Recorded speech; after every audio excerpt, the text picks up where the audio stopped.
Welcome everybody to the Jean Monnet Center's Roundtable on EU-Iran relations today. My name is Marcus Thiel. I'm Associate Professor of Politics and International Relations at the Green School for International and Public Affairs. And I'm also directing the EU Jean Monnet Center of Excellence here at Florida International University. I want to welcome you all, and in particular, I want to welcome our 4 wonderful panelists. But before I thank them and introduce them, I want to thank our co-sponsors that have helped to put this wonderful program together.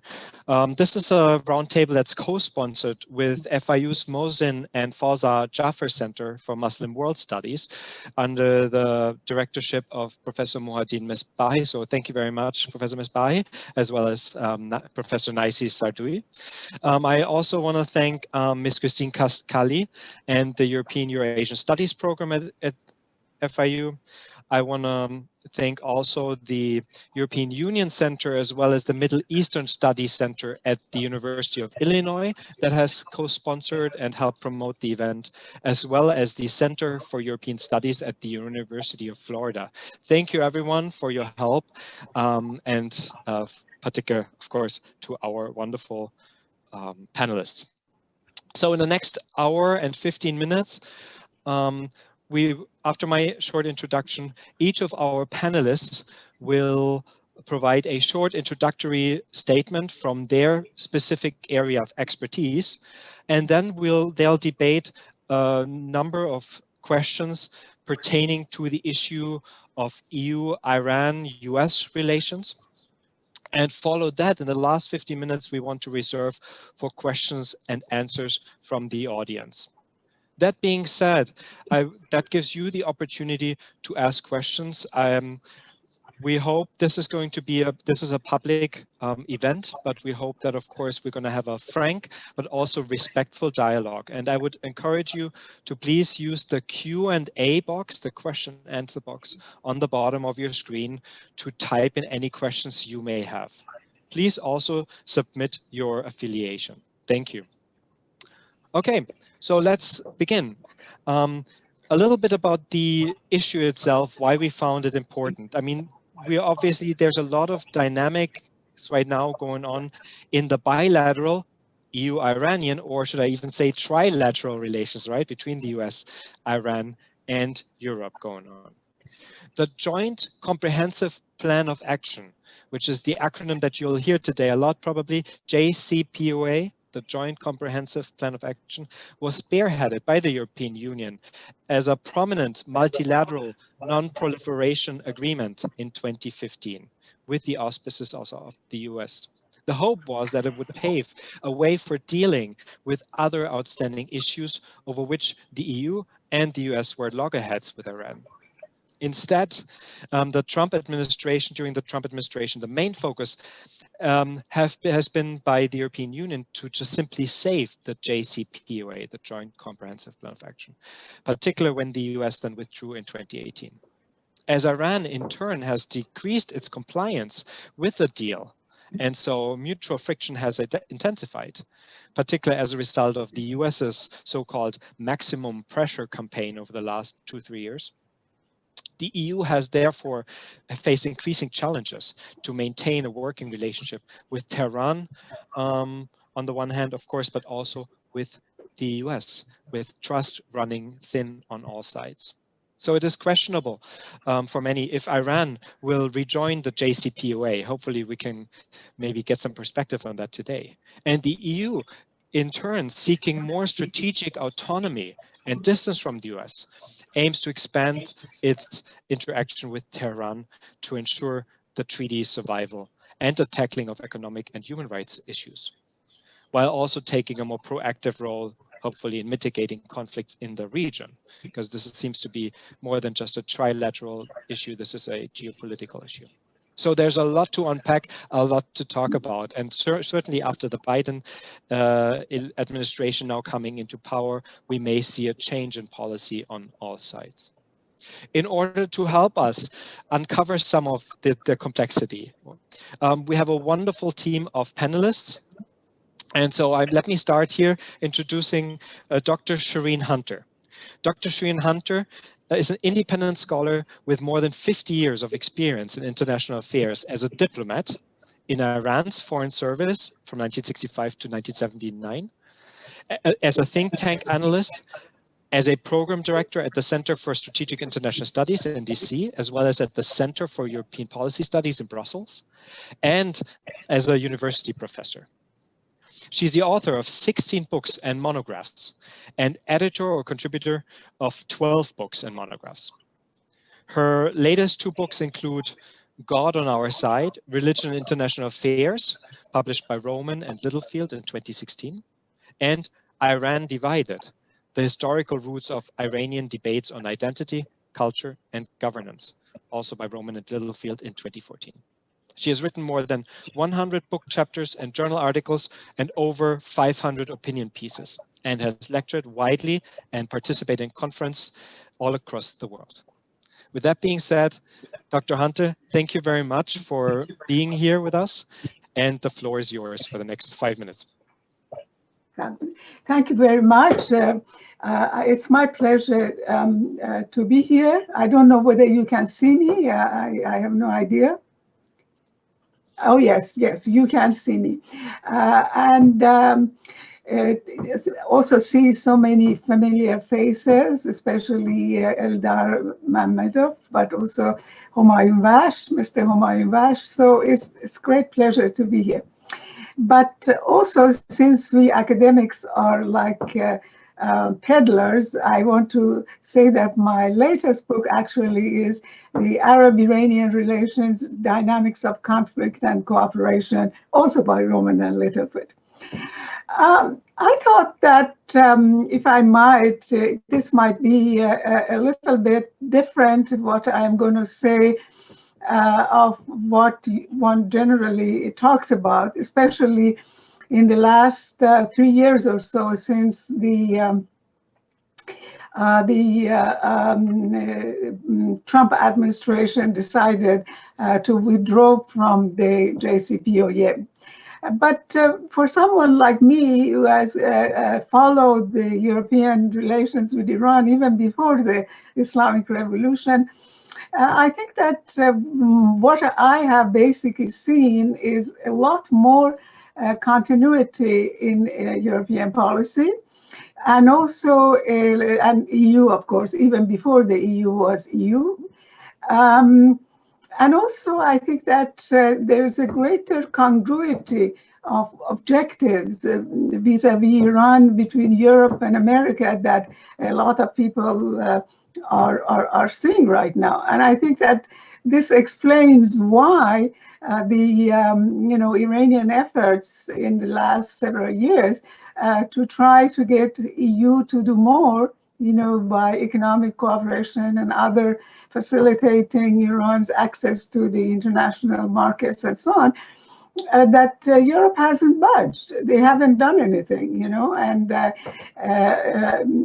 they have, although criticized Trump, that's true, but that is a different game. They have other fish to fry with America. They disagreed with America, with Biden over his trade policy regarding some other issue, possibly vis-a-vis Russia, but other things. And I would really submit that the Iran part of this, transatlantic discourse during the Biden years was not the most important one. I think that they really use this issue to clobber Trump, So what has really been, what are really EU's objectives towards Iran? What do they want from the Islamic Republic? I think that the same things, frankly, basically, that America wants. And of course, when I say America, I am a little bit excluding Trump and Pompeo. They have been a bit perhaps more aggressively for regime change than the others. But let's face it, the ultimate goal of US since the Islamic Revolution has been to change the Iranian regime. The disagreements really essentially has been on the instruments, on the means of bringing about this change. I think that for a long time they have hoped that maybe engagement will bring this about. And then, of course, at times they have also talked about the military conflict. Of course, Europe is more, shall we say, wary of military intervention, partly because Europe is closer to the Middle East and that they will get the fallout much more than the US would. But I think that in regard to other things, it's really the same thing that they want. They want to, first and foremost, I think that one has to realize that the major problem of Iran in relation with both Europe and with the United States is that they really, and they say it, they don't recognize the legitimacy of current international system. They don't like the distribution of power within this system. And they say that, you know, they want to change it or fight it. So in other words, all this slogan of anti-imperialist struggle and so on. Well, you know, Europe is also in some ways, although they have lost it, an imperialist power. And so the whole, there's a basic, fundamental, inherent contradiction between what they want, which is great powers always want stability, of course, on their own terms. And it's the smaller powers that become basically revisionist, less powerful powers that become revisionist because they feel that the setup is not for them. So this is one thing, and this is that both Europe and America have in common. The other very fundamental question is, to me, that the real problem in Iran's relation with the US and Europe is the question of Israel. Iranians have often, and I think it would be a useful thing if it could be done, but basically neither the politics of Europe nor the politics of the US will allow this, to de-link Iran's relations from the whole Israel question. That is not going to be possible, particularly that everything has become far more interdependent in the Middle East and goes even beyond the Middle East. You just saw the situation in Nagorno-Karabakh and fighters from Syria going there. So I think that compartmentalization is not going to be possible. And so my feeling is and has been, and I have said it every time I talk to some Iranian media or so on, that as long as Iran doesn't reach some sort of compromise on this Israel issue, other things are not going to be settled. And of course, if Iran changes its position in this regard, means that it has changed basically the very fundamentals of its foreign policy and perhaps even some aspects of its domestic policy. Europe wants this too. The other things that Europe and America say, I think these are less important. I may appear as cynical, but I have been in this business too long not to become cynical. It's so-called the question of human rights. I really literally, since 1974, that in the United Nations office in Geneva, I did the Human Rights Work Commission and so on. I have seen how the human rights issue is used as a means of political pressure. And I believe that if other issues become settled, Iran's human rights issues will become less problematic. To begin with, Iran will, by changing its approach, perhaps domestically, it will also become somewhat more liberal. But if not, I don't think that this is going to cause a problem. So my feeling is, if you really look at the Iran-Europe relations, since the Islamic Revolution, I think that you see the pattern of continuity very much. During the 1980s, I think that the Europeans and the US had to be somewhat more careful about Iran because the Soviet Union was still there. And that the risk of, as the invasion of Afghanistan showed, the risk of a Soviet foray into Iran was real, although perhaps not likely, but it wasn't zero. And I think that therefore both Europe and US did not really go over extreme. After that, I would submit that the ebb and flow of Europe-Iran relations has followed the pattern of its domestic politics. And while, for example, when Rafsanjani came to power, and he really, I believe that he really was very serious in both opening up Iran domestically and also encouraging relations with the outside world. Unfortunately, of course, the radicals in Iran, now we call them hardliners or whatever, didn't want that. If you remember, I don't know you do or not, that a chancellor of Germany was supposed to go to Tehran. Then we had the so-called Mykonos affair. And of course, that came to naught. We had François Mitterrand, president of France, was supposed to go to Tehran, but then they assassinated Shapur Bakhtiari in Paris, and that didn't happen. Now, when the Iran's domestic situation did not allow anything, Europeans did nothing, to be honest. Same with America. They did nothing to help the moderates, nothing whatsoever. They just stopped. Then we had the question of the Rushdie affair. And if they had resolved the Rushdie issue, for example, while Rafsanjani was in power, it could have been possible, but a very, very senior European, very prominent, but I don't want to name him, told me that EU had an agreement on this, but the British basically vetoed it. So when we talk about EU, we also remember that even within EU, some members are more equal than others. And so let's say that the three big, I mean, of course, now Britain is out, so hopefully we won't have their meddling and kind of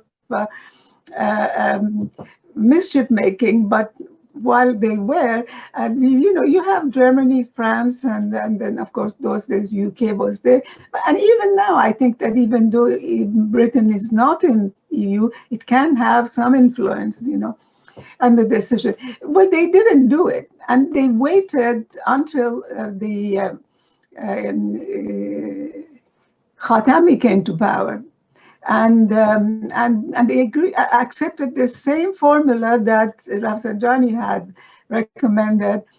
But again, it was a lot of touchy-feely thing, and track 2 and track 1 and track 3 and God knows how many more tracks. But they really didn't help Iranian moderates in this regard. So I think that EU has, for example, I remember they had at some point critical engagement or something like that. Well, I wrote in the book I did on Iran's foreign policy, I said that the EU policy was long on critical and very short on engagement. The same things that has been.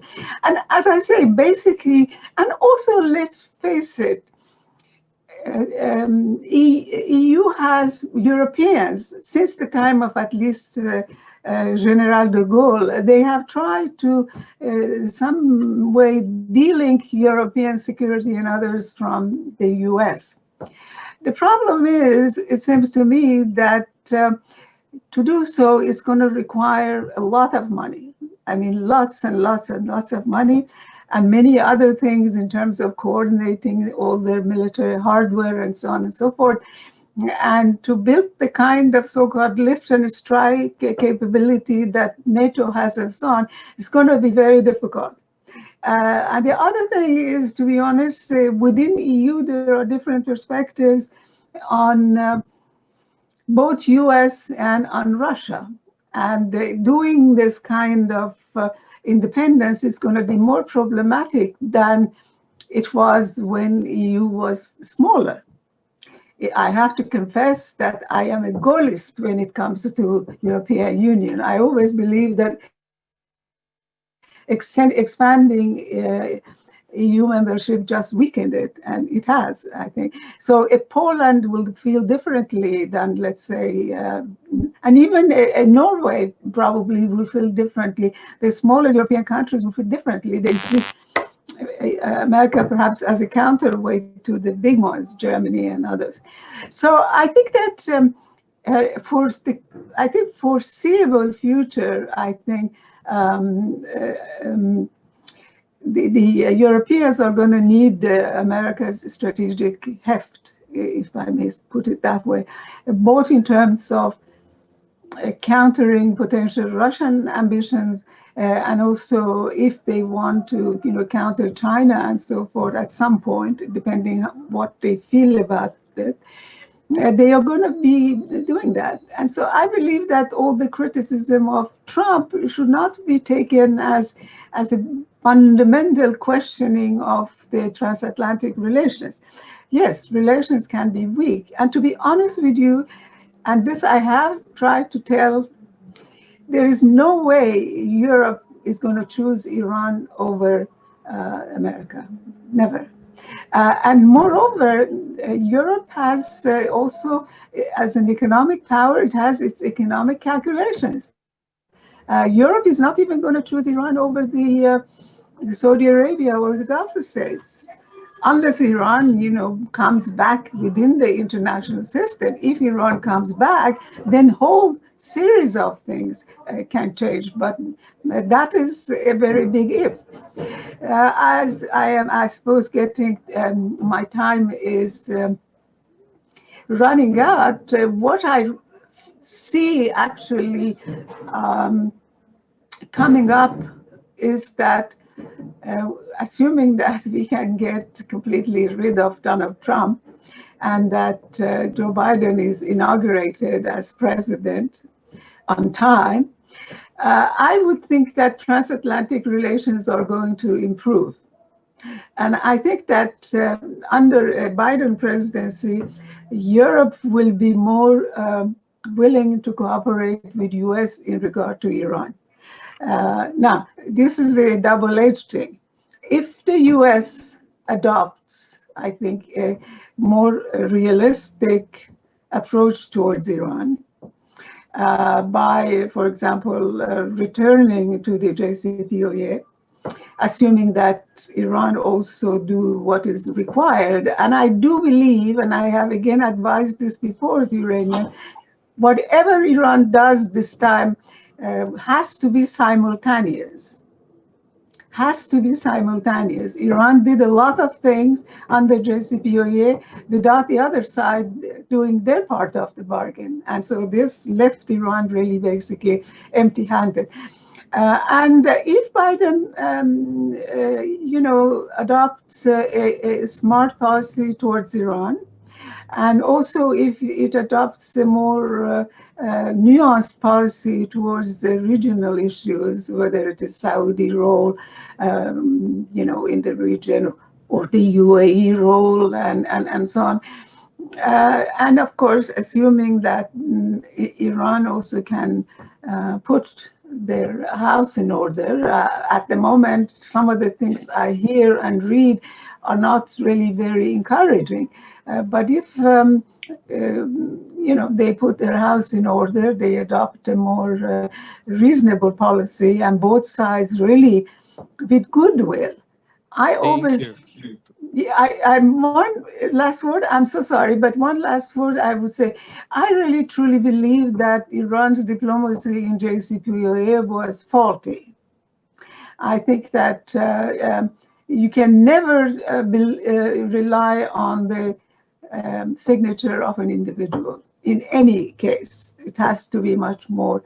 And so we shall see how the rest of the thing will go. But I see less friction between Europe and America on a whole range of things under the Biden administration, which that will include Iran. And this will, of course, does not leave Iran much room to use Europe.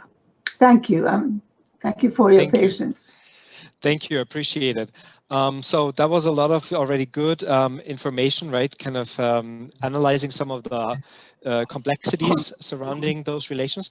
Next, we have Mr. Eldar Mamedov, who will give us great insights into sort of the European side of things. However, I want to point out that he only speaks in a private, as a private citizen, and not on behalf of the European Parliament. I also want to, of course, that means I want to thank the, would be remiss not to thank the European Commission, which provided, of course, funding for the panel here. Eldar Mamedov, Dr. Mamedov has degrees from the University of Latvia and the Diplomatic School in Madrid, Spain. He has worked in the Ministry of Foreign Affairs of Latvia and as diplomat in the Latvian embassies in Washington, D.C.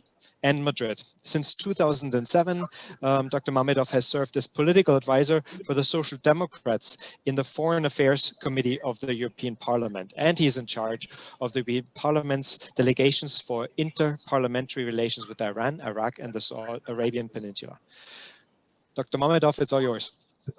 5 minutes, please. Thank you very much. Thank you very much. First of all, I would like to thank the Florida International University for inviting me. It's a great pleasure to be here, and also to see dear friends, Dr. Hunter and Dr. Humayun Bush. It's always a great pleasure.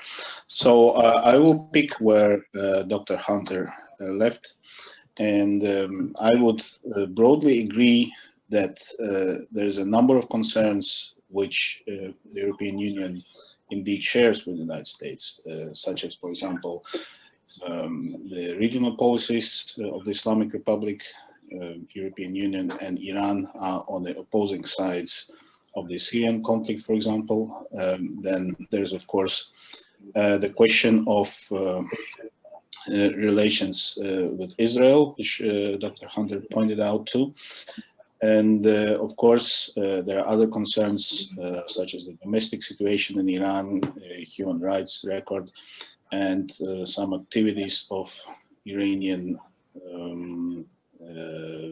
security services on the European soil. All that being said, there's one critical difference between the European approach and the American approach. In Europe, we believe in engagement. That was always the approach of the European Union towards the Islamic Republic. There was no trauma of broken relations, no trauma of keeping European diplomats as hostages, unlike in the United States. And obviously that still colors to a great degree the perceptions towards the Islamic Republic in the United States. So nothing of the sort happened with European countries, although, of course, there were frictions, there were tensions. Rushdie case with UK and the Mykonos affair with Germany on the few of the episodes already mentioned as well by Dr. Hunter. But in general, none of these incidents have led to a breakdown in diplomatic relations between major European countries and Iran. Why is that? That's because the EU is an entity and its individual member states, they believe in engagement and critical dialogue as a way to address those issues on which we have differences. That sets the EU apart, aside from the United States, which largely has adopted the policy of pressure and sanctions after the Islamic Revolution, with notable exceptions, as in the late Obama period, which led to JCPOA. But what we're witnessing under the Trump administration is rather return to normal rather than an aberration. The difference is that it is just pursued in a more relentless, in a more aggressive way than with the previous administrations. But substantially, this is not a new policy. Now, JCPOA was conceived by the European Union, and I will not dwell in a detailed way on this agreement, but just to point out that JCPOA was conceived as a foundation, not as a ceiling, as a foundation for a new kind of relationship with Iran. The EU never approached Iran just as in terms of nuclear problem. Obviously, that formed a big part of European policy making and decision making towards Iran, but that was never an isolated problem. The EU always tended to see Iran as an important country in a critical area for European security, a country that is involved in multiple theaters in the region, in Iraq, in Syria, Afghanistan, and Lebanon. And therefore, there was always a clear understanding that without engaging Iran, rather than isolating Iran, without engaging Iran, it was not possible to make any progress in any of these theaters, which, of course, are geographically close to Europe, and therefore the fallout from those crises would be much heavier on European Union than on the United States, and we already seen it in the case of the Syrian refugees migrating to Europe, and with all the political repercussions, negative political repercussions that caused the European Union. Now, was the EU successful in pursuing its policy of engagement after the Trump administration withdrew from the JCPOA and instituted its maximum pressure campaign? I would say there are two answers possible to this question. So on the one hand, it should be noted that the EU always maintained its support for the JCPOA. Yes, it was mostly rhetorical, but I would also not dismiss the importance of the right rhetoric. What we should focus on is that despite the pressure, the EU has never joined actually the US maximum pressure campaign. And the last episode that confirmed that position was when the US tried to engineer the snapback of UN Security Council sanctions against Iran this September. The EU members, the EU member, France, but also UK obviously is not anymore in the EU, but it is still the signature of JCPOA and part of the UN Security Council. So the European countries clearly stated their position unambiguously that there was no legal basis for the US to invoke the snapback provision. That is quite important, and I would not underestimate the importance of the closest allies of the US taking a very clear, very bold, and very vocal stand against the policies of the United States. Now, on the other side, of course, if the question is whether the EU was able to somehow mitigate or compensate, if you want, to Iran the withdrawal of the US in terms of providing economic benefits that Iran secured as part of the JCPOA, then of course the answer is negative. And that was also not because there was a lack of willingness on the EU side. There were some measures adopted, such as the blocking statute, and there was even a special trade mechanism devised called INSTEX to facilitate trade between the EU and US. None of this, unfortunately, has achieved a great deal in terms of delivering economic benefits to Iran. But that mainly happened because the EU and American markets are so intertwined, and the US position on world financial markets is so dominant that it proved to be an unsurmountable challenge for the EU to work around that US dominated system. However, indeed, the election of Joe Biden as the President of the United States opens potentially new venues for US and EU to pick up where Obama administration left and try to reestablish a new transatlantic understanding when it comes to Iran. What needs to be done for that, and where the EU role is critical, is to work with the Biden administration on the one hand and with Iran on the other hand, to ensure that there is at least some interim agreement that would could serve as a first step to full integration of both sides to the JCPOA. And that could be the US administration could, for example, cancel some of the sanctions introduced by Trump, and Iran at the same time could freeze some of the enrichment and other activities that are not in line with the JCPOA. So if these steps are taken, the tensions could cool off, and hopefully that could provide some foundation for rebuilding trust and JCPOA. And I would emphasize once again that the EU, as a side that has relations with both Washington and Tehran, has a key role to play here. So I would leave it here for now, and thank you. Great, appreciate it. Thank you very much for your particularly unique perspective. Next, we have one of our own FIU talents, Professor Muhammad Humayunwash.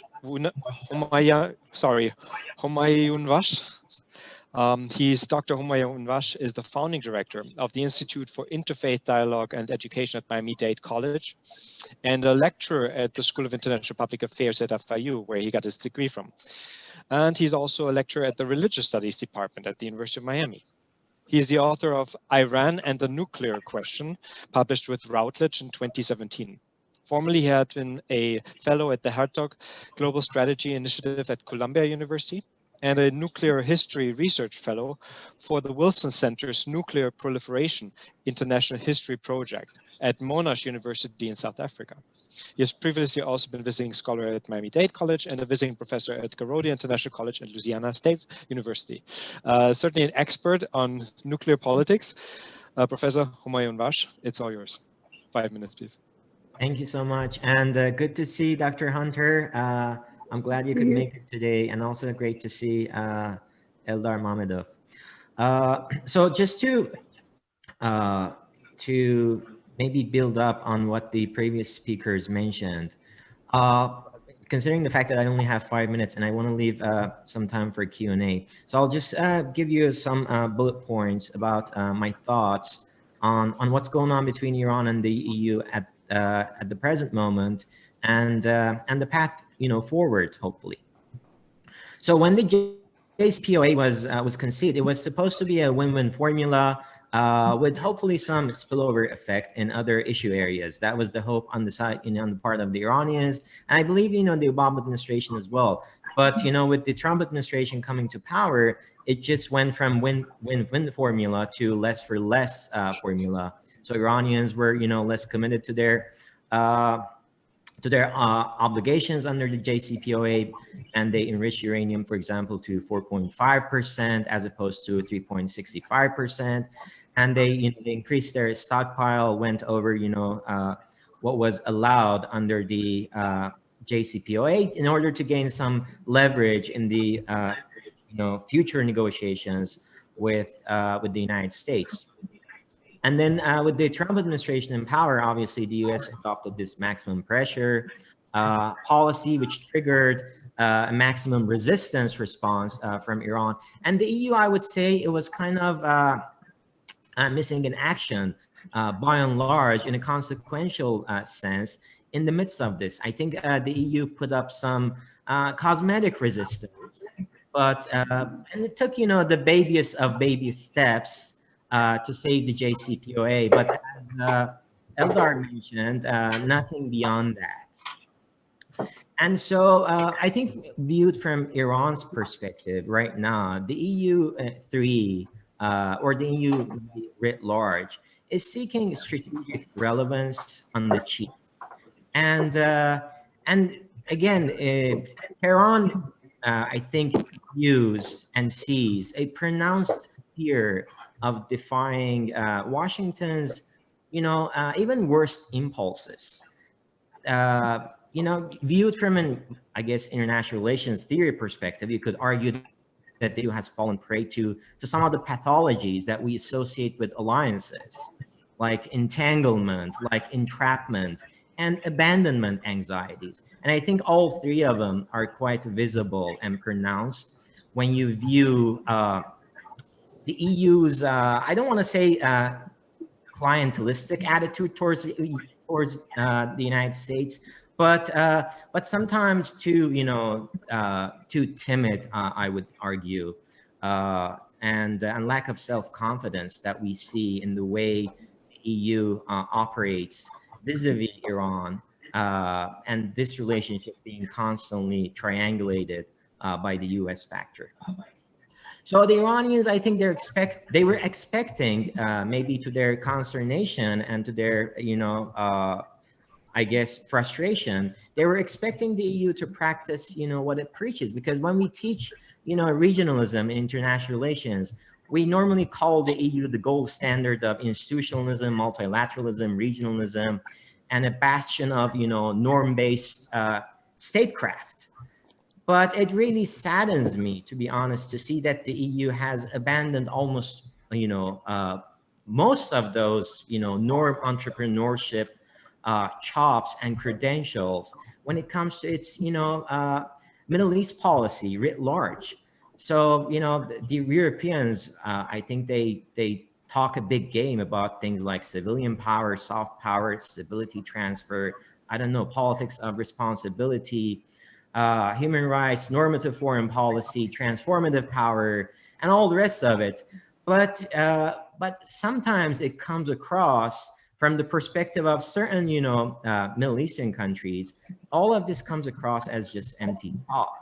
And I think, after the Trump administration came to power in the United States, to Iran's shock and surprise, maybe in some certain quarters of, power in Iran, the EU turned almost on a dime and moved towards transactionalism, which was the last thing that they were expecting from, a power, if we can call the EU a power, maybe a soft power, that was so big on institutionalism and, on multilateralism and so forth. So, to sum it up, I think, viewed from Iran's perspective, Europe comes across as a little bit of a confused actor. I don't even know if we can call the EU an actor, because its agency has been drastically, obviously, compromised.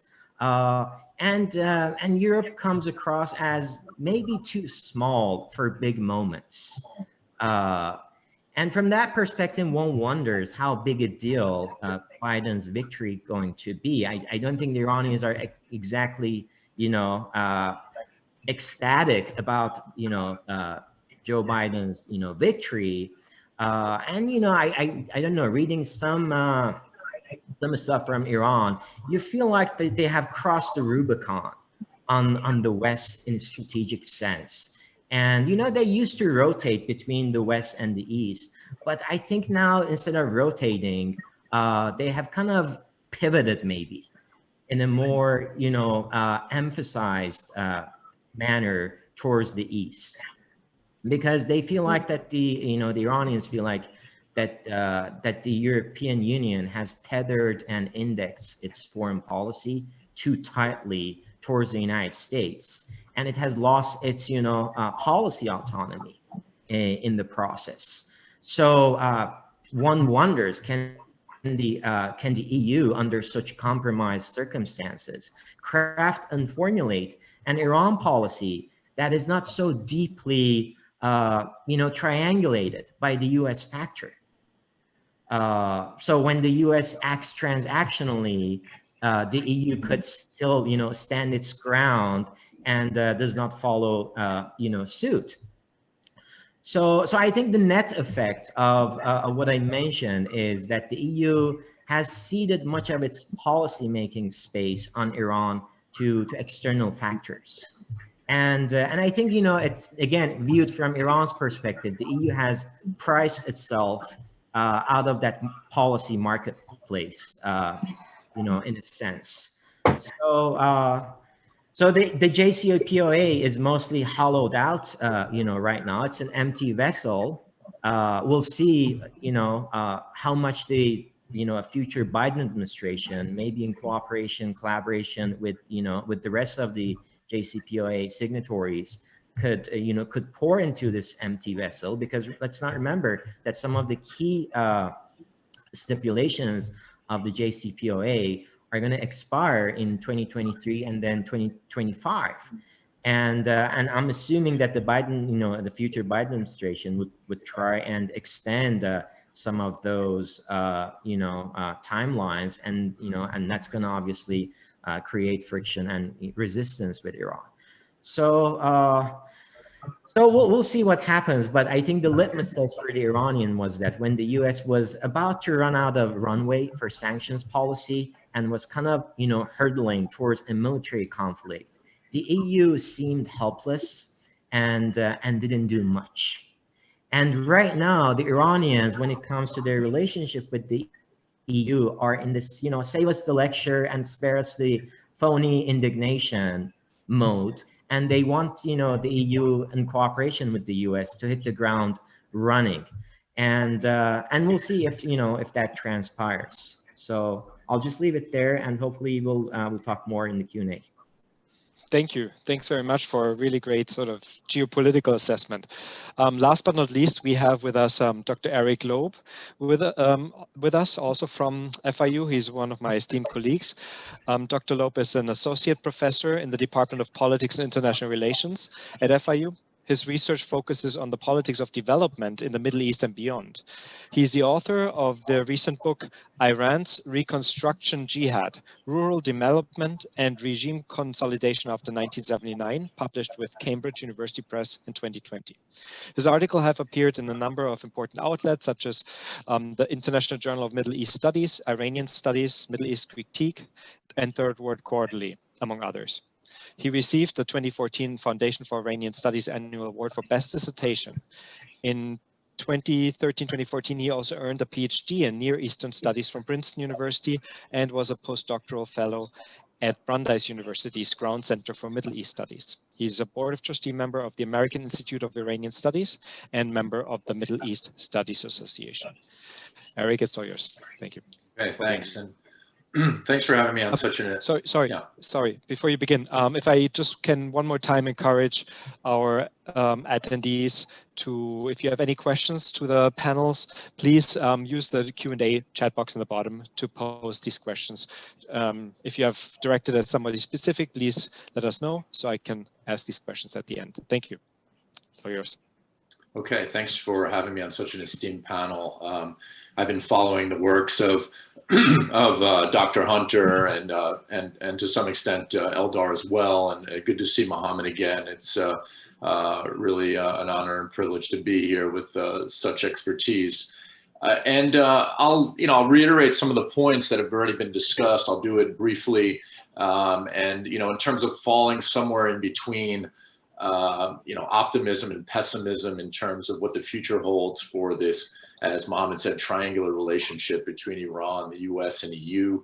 It was just a few years ago when the JCPOA was signed in 2015, of course, that there was optimism. And I think Eldar said it well. The word was engagement, the possibilities of engagement and turning a page, particularly for the United States on decades of hostility and animosity. And it was really the European businesses that were flocking into Iran, into Tehran, in 2015, even some before. Some already had a presence in Iran, and were doing business and have been doing business there, and were just looking to increase their presence and expand their operations. And of course, when just a year later, when President Trump won the election in 2016 and campaigned on one of his platforms that the JCPOA was the worst agreement in history, you started to see that this optimism and these activities being dialed down. And European businessmen and women checking out of hotels and packing up their suitcases, heading for the airports, or getting back to the conference rooms if they were in Iran, and saying, look, we need to rethink these plans, and really dialing down like I said, these optimism and activities. And so to echo what the others have said, since it was only 2 years later that the United States officially withdrew from the JCPOA in 2018, but again, there was a lot of pessimism before that, and the expectation was that that could happen at any moment. And sure enough, President Trump, when he had Secretary of State Mike Pompeo, and even though he's now turned into an opponent of President Trump, the National Security Council, John Bolton, these were the individuals who were around him who were now ready for that moment to withdraw from the JCPOA and to bring the maximum pressure on Iran. And so between 2018 up until 2020, the Europeans were, in a difficult position. As Eldar said, rhetoric mattered. They were the adults in the room, or even just reminding trying to remind the United States and even the international community what the validity and what the merits of this agreement were, that it was an opportunity to engage and to start with the nuclear file and perhaps expand to other issues like ballistic missiles, like Iran's regional activities, that this was an agreement that after all was going to be good for non-proliferation. It was going to, by engaging Iran, bringing now carrots into the equation rather than just purely sticks. That has been, the sanctions of decades of sanction being and attempts of regime change being a failed and futile policy, and even just bringing Iran, not just integrating it into the international community, but bringing it away, as Mohammed had talked about, from the eastern sphere of influence of Russia and China, which, after all, people in Washington, but also in European capitals, have some concerns about, and not allowing a strategic asset like Iran drift too far into that orbit. And so I think it was important to have that voice, but of course, the Iranians, and it's important to know that the Iranians are not monolithic, like political elites in Washington and European capitals and in Brussels and elsewhere. There's different points of view.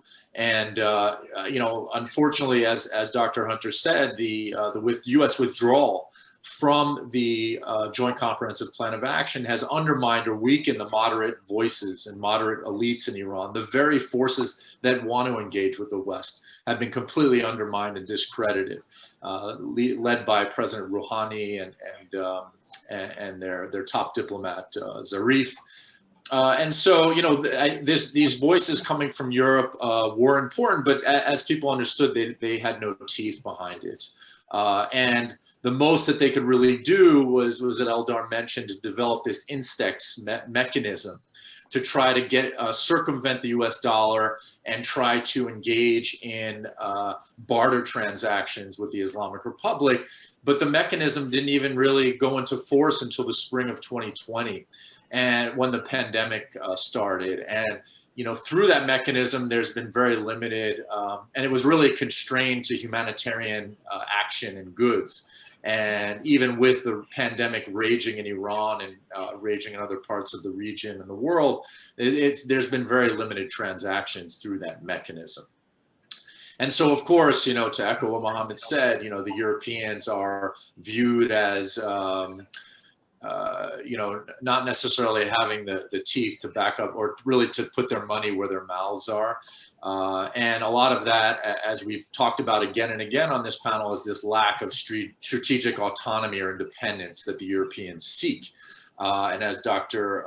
Hunter mentioned, you know, what the United States did, even with the JCPOA, is they didn't relinquish the secondary sanctions. So meaning that if a European company wanted to do business with Iran or any other a company from any other country for that matter, they risk being subjected to sanctions from the United States and from having issues integrating into the global financial market and even doing business in the United States, the largest economy in the world, you know, next to China.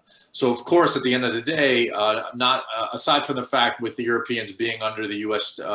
Strategic umbrella and defense umbrella, which has been tested, of course, it's a rational choice for the Europeans to, you know, choose the United States or to not go too far to contest the United States in its in maximum campaign. But that being said, you know, I actually participated in a conference, a virtual conference with an Iranian university in Tehran in the fall of 2020. And people in this conference were asking, what are the Europeans going to do as they vote on snapback sanctions, as they think about whether they should extend or discontinue the embargo on Iranian arms? And Iranians actually cared. You know, they wanted to see what the Europeans were going to do. And, you know, and as Eldar said, they actually stuck to their guns and they took a stand. And, you know, what the maximum pressure campaign, there's lots we could say about it in terms of the strategic disadvantages it's created. But one thing it's done, along with the Trump administration's taking the Europeans to task on NATO, which there's some validity to in terms of Europeans trying, you know, having to contribute more. But it's been 4 years, not just of maximum pressure on Iran, but also tensions in transatlantic relations. And Iranians, you know, sensing that Trump has actually created divisions in this transatlantic relationship and isolating actually the United States in the process. And this came to fruition, as we saw in the United Nations, in the United Nations Security Council in the fall of 2020. And actually, much to the surprise of some Iranian analysts, the Europeans held firm on these against these snapback sanctions and the you know, extending the embargo, the arms embargo against Iran.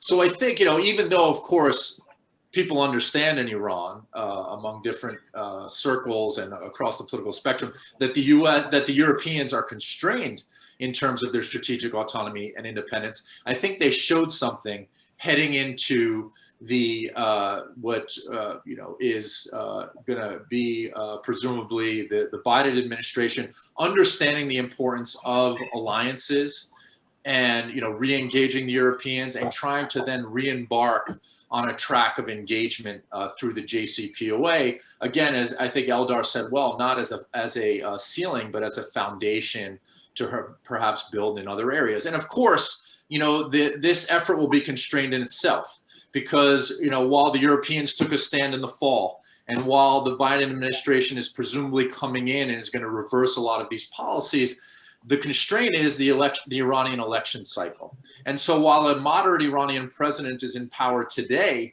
several months from now in June, there will be another presidential election, and people are speculating, as what happened with the parliamentary election in February of 2020, that we will be seeing a conservative or hardliner, or however we want to label him, in the Iranian presidency, who will be more reticent or reluctant to be willing to engage the United States and Iran, I'm sorry, and the Europeans through the framework of the JCPOA or other mechanisms.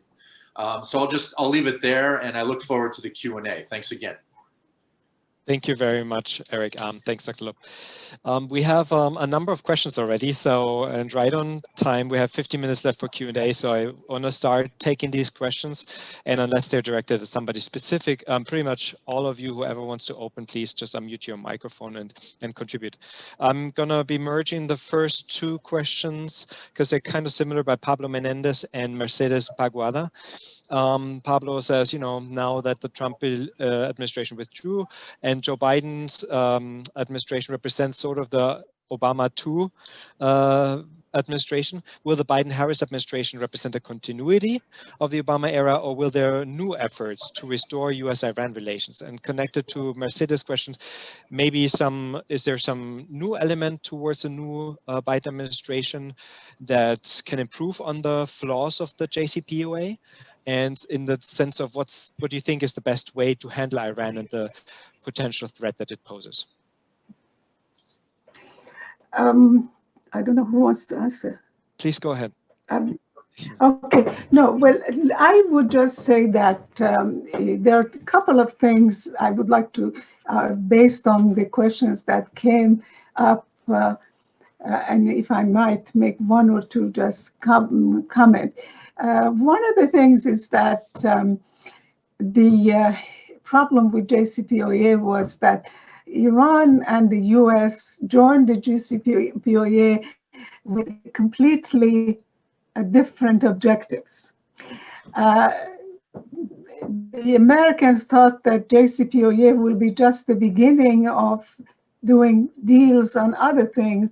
The Iranians, particularly, I don't mean the President Rouhani and Zarif and so on, but the others, the real sources of power, the leader and the IRGC and so on, they saw this just as a one-time effort to just get some release, and then everything will go back to the way it was.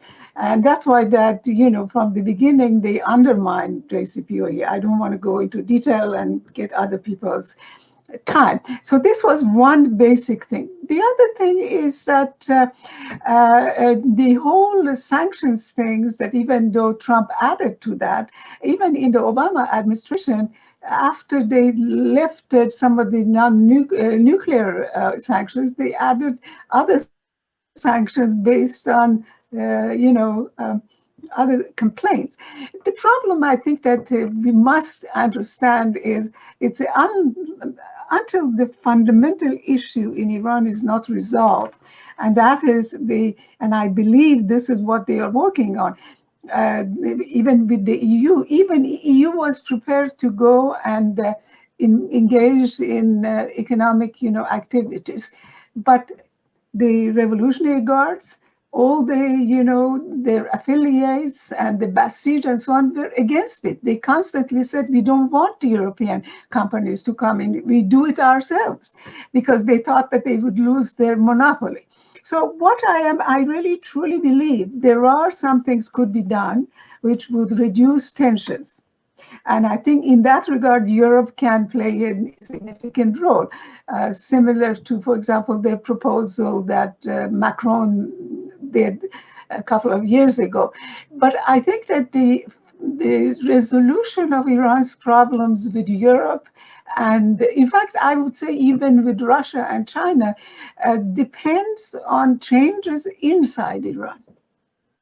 It wants to pursue the current policies, but also have engagement with the outside world. It seems to me they are going to face the same frustrations that they have been facing, let's say, in the last 30 years. So yes, Biden can do some things, but it is the Iranian side also, are they willing to do something or not? But reading things that I am reading already, no negotiation, no this and no that. I mean, there are a group of people in Iran who see their own interest in the continuation of Iran's isolation. And in fact, they prefer sanctions. And this is written in all the newspapers. So if I were to say we should talk really not to Washington or to Brussels, but to talk to Tehran, that you got to make a major choice based on realities. And if you don't, then don't expect anything from anybody. Sorry, thank you. I'm done. Thank you. Anybody else who wants to jump in on this? Yeah, I can jump in. Yeah, Marcus? Yes, hello. Yeah. So I think there are two things here. In terms of Biden re-engagement with Tehran, indeed, there's a window of opportunity till summer next year when the Rouhani administration is in power. Not only because they are already they sent messages that they would be happy to return to compliance provided the United States does, but also because they actually have the know-how on how to engage with the West. The diplomats are all the same. Zarif is there. The UN ambassador Majid Rawanchi is there, and these are all the people who were engaged in this diplomatic work in multilateral framework, including the United States, that brought the JCPOA to the fruition. So it would be relatively easy to pick it up there. But also, I would dare to say that even if a more conservative or hardline, whatever you want to call it, president comes to power, it does not necessarily mean that JCPOA is dead and that the possibilities for engagement with Iran are non-existent. Because let's remember one thing, the Supreme Leader has consistently backed the agreement with all the misgivings, with everything else that he said about impossibility to trust the United States and so on and so forth. What is important is the Supreme Leader and the system, the Nizam, the system as such, did not make a decision to withdraw from the JCPOA. And also, let's not forget that Iran, just like the United States or European countries, has politics. Lots of these hardliners or conservatives, they basically just did not want the Rouhani administration, their domestic opponents, to claim credit for the success of the JCPOA and for the economic benefits that would flow to Iran and that they would be able to claim as a success of their policy. So there is also this element of internal political dynamics, which is very important to have in mind. Great. Appreciate it. Thank you. I'm trying to ask as many questions as possible, but we have a good number, so appreciate if you can keep your opinions or contributions short. Rita asks, Rita Kanase, what do you think that the COVID crisis right now, you know, the vaccine distribution, logistics and everything, does it provide an opportunity to strengthen relations and work together or not? And maybe if I can combine two other ones at the same time, Danny Taro and then Lana Shea, they both asked sort of about other players in that sort of geopolitical new field, such as Russia and Israel, particularly given that Israel was such a contentious point in the JCPOA. What do you make of new perspectives on these kind of three players or issues? Anyone? Well, if anybody, nobody else wants to answer, I take a crack at it. Well, the fact of the matter is that, as Netanyahu himself has said, Israel played a key role in convincing Trump to withdraw from JCPOA.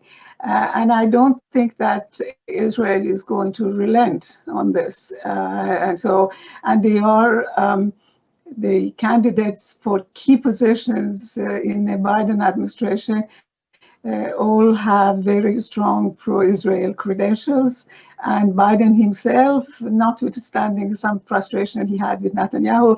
So, I mean, the idea that with Biden, Iran is not, America is not going to be sensitive to Israeli concerns should not be. When it comes to Russia, and I know this because many years ago when I was in Moscow and in a talk show and so on, I saw Russia basically does not want Iran-US reconciliation.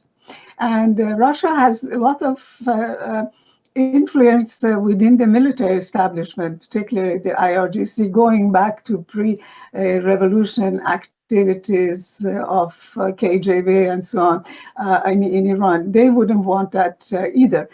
The fact is that Iran, by its hostility to the United States, and you know, we can, one of the problems that in my humble opinion has happened in the teaching of international relations in the last 30 years or so is that the element of power and talks about, you know, balance of power and changes in balance of power and so on have gone out of fashion.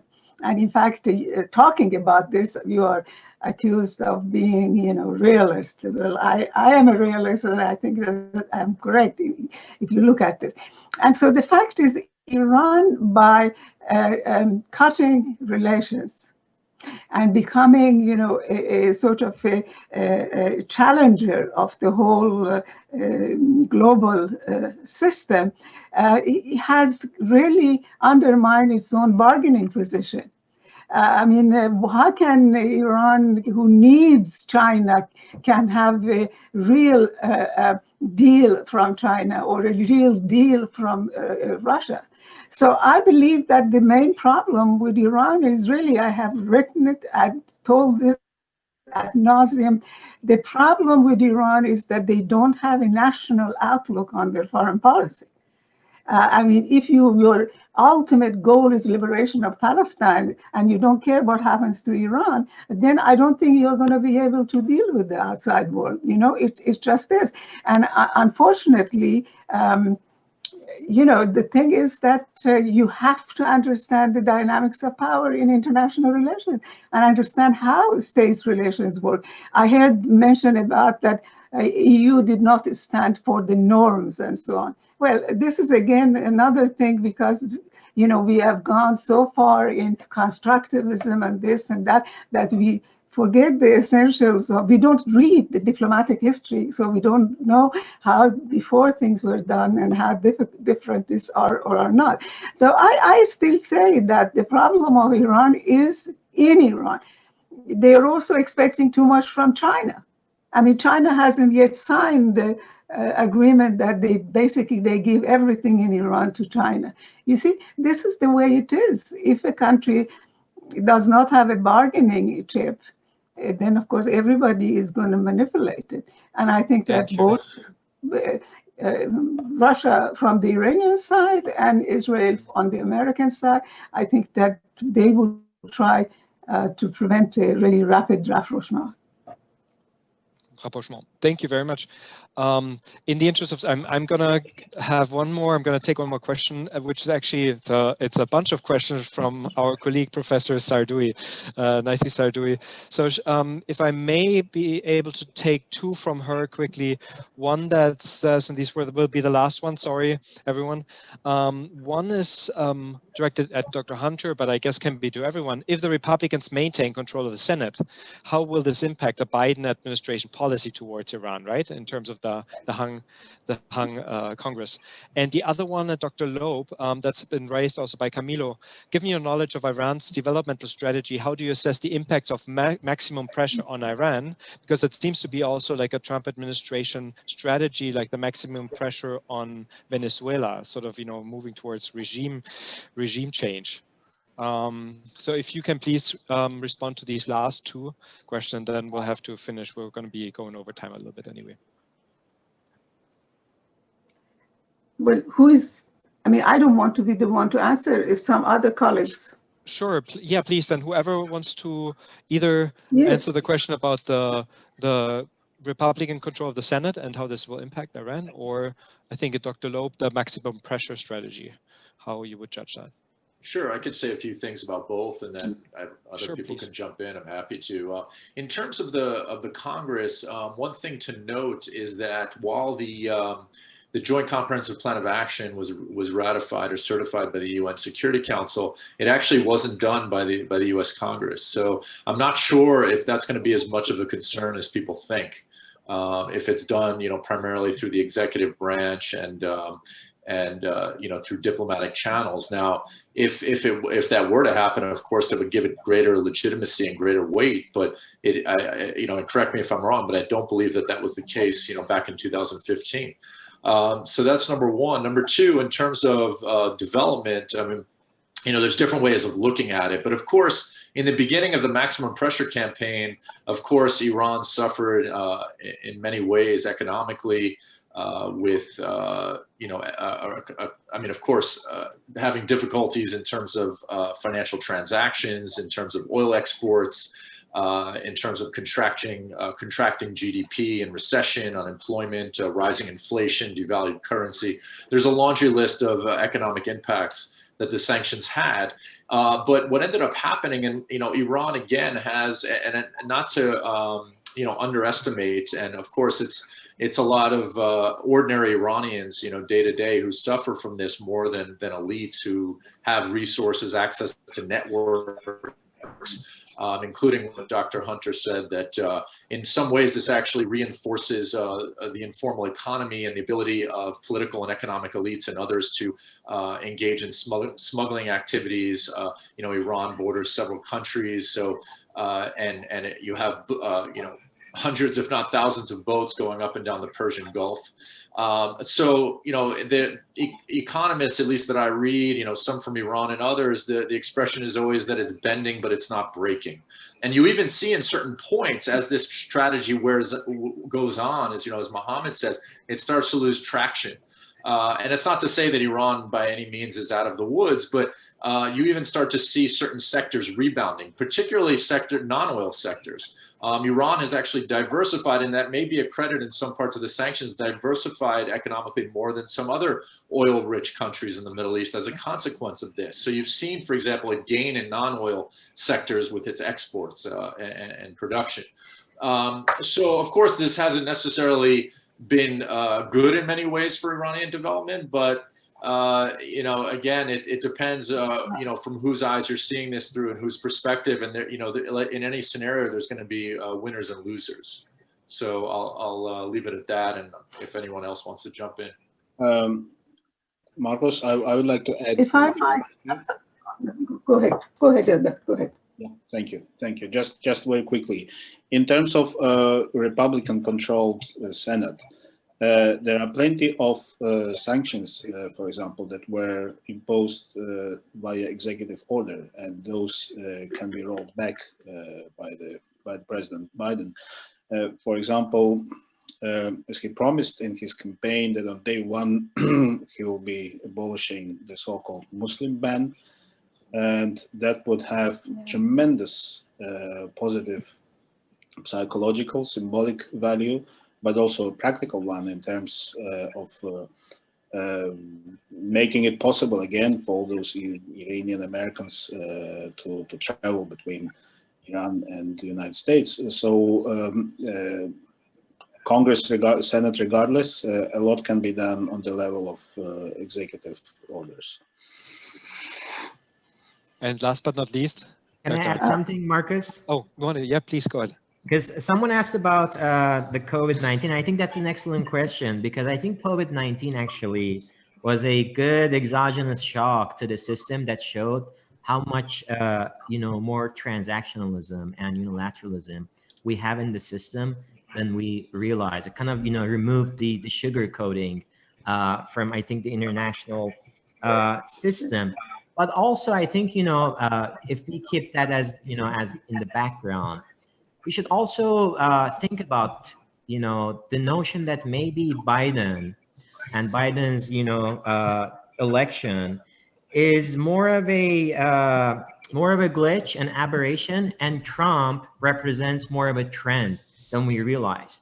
And I think a lot of countries are kind of playing with that notion that if, Trumpism in foreign policy means, transactionalism, unilateralism, and disregard for international norms, and you view across the Middle East and you see a lot of countries that are more in line with that Trumpist trend. So Trump might be gone, but I don't think Trumpism is going to be gone with him. And some countries in the region, they're gaming an end game with Iran, and this 65 days between today and the end of the current administration, I think it's going to be very fraught. So and could be potentially catastrophic for the entire region. So we'll see. At the end of the day, if a new order is going to emerge, and a new order is going to emerge via agency of regional factors, external actors like the EU or the EU's. But I think, you know, a new order in the region with Iran is going to emerge via exhaustion and attrition, and not, you know, because of agency of the United, because the United States is, at the end of the day, I think is going to retrench or just completely withdraw from the region sooner or later. And this goes beyond a certain administration. I think this is a more of a macro trend. So, so I just wanted to say that let's not, you know, lose sight of those macro factors and tendencies, like, you know, like COVID and what's going on, you know, with regards to Eurasia, as, you know, as a super, you know, regional complex. And let's not get too, you know, cocoon into laser focusing on, you know, on one country and, you know, Iran or, you know, or any other country. So, so that's all I wanted to say. No, I appreciate it. If you don't mind, we're already 5 minutes, more than 5 minutes over time. I don't know, Dr. Hunter, do you very quickly want to say something, or because I need to conclude soon? Well, yeah. One thing that I wanted to say really is that even under the democratic administration, as I say, international relations in general, but I would submit all human relationships at one level or another are transactional. Because, you know, so therefore, if Iranians have made a mistake, while they themselves do not subscribe to norms in their behavior, in many ways, they expect others to subscribe to norms. But international, these are sounds very good in books when we need all these concepts of them. But in the real life, you know, it's the whole thing is transnational. And again, as I say, Congress is not just the Republicans. A large number of Democratic congressmen are very much anti-Iran. Mm-hmm. And so the problem is not the Trump or whether Trumpism is going to continue or not. But the fact is that, you know, they have certain views. They have to respond to certain lobbies. They have to respond to whether it is the industrial complex which supports the, you know, Arabs or some others. And so that's it. On the question of Iran's development, Iran, you know, I really sometimes feel very bad. You just look at Turkey. In the 1970s, Iran was way ahead of Turkey. Now, Turkey has, without oil and anything, more than $150 billion of non-oil exports.